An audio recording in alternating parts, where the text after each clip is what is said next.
Hello, Nicole Daniels with part 2 of protein. And I actually may make this more than 2 parts because there's a lot of information, because protein has been such a hot topic lately with people saying, oh, am I eating enough? Am I having too much? Especially when you have people talking about like the keto diet, carnivore, things like that. And so let's look at what some of the research says. So this comes from the Mayo Clinic. Again, I will include the link as usual. But it talks about, are you getting too much protein? So most people in the U.S. meet or exceed their needs.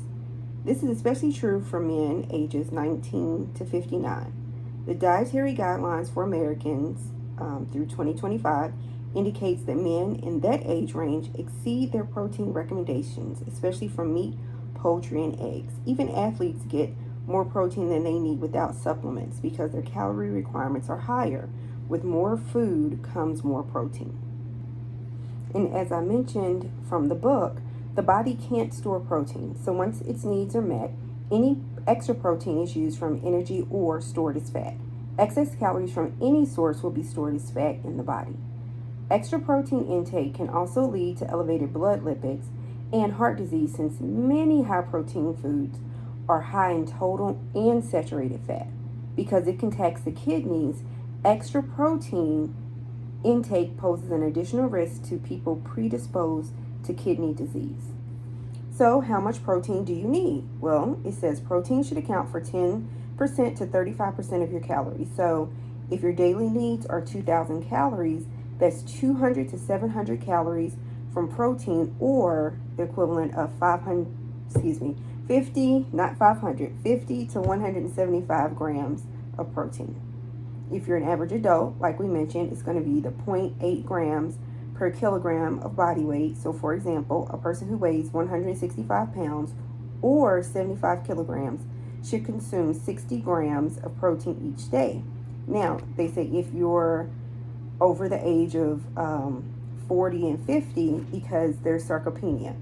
Sarcopenia is where you can lose muscle mass as you age, and so that begins to set in. And so basically, if you're not replenishing that muscle mass, and you just continue to lose it, especially I think it's every decade where they estimate how much you can lose. So to prevent sarcopenia from happening and to maintain independence and quality of life, your protein needs increase to about 1 to 1.2 grams per kilogram of weight, or 75 to 90 grams per day for a 165 pound person. If you exercise regularly, then you also have higher needs for protein. People who regularly lift weights or training for a running or cycling event need 1.2 to 1.7 grams per kilogram. Excess protein intake would be more than 2 grams per kilogram of body weight each day. And if you're overweight, it recommends that you work with a dietitian who can help you calculate and develop a personalized plan before calculating your protein needs to avoid overestimating it. So what are the healthiest proteins?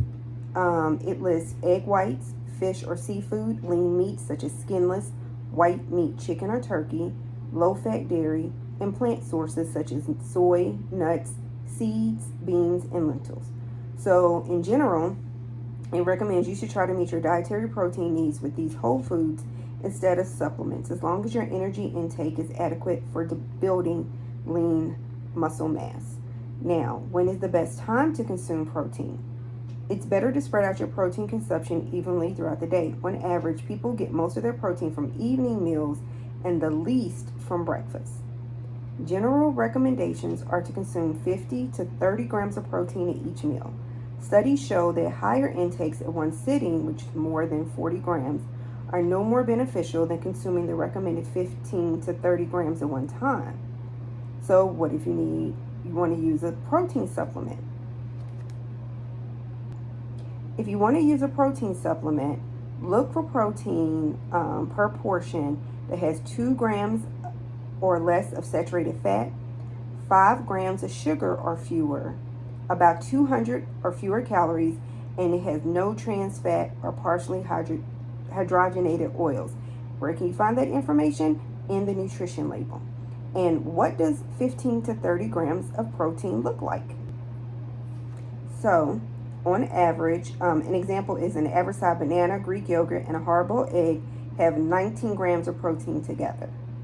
3 ounces of chicken breast with a half cup of rice and a half cup of veggies is about 25 grams of protein. Or an egg and bean burrito with a glass of milk is about 28 grams of protein, all falling into that 15 to 30 grams per meal. Protein should accompany fruits, vegetables, and whole grains, but not make up your entire meal.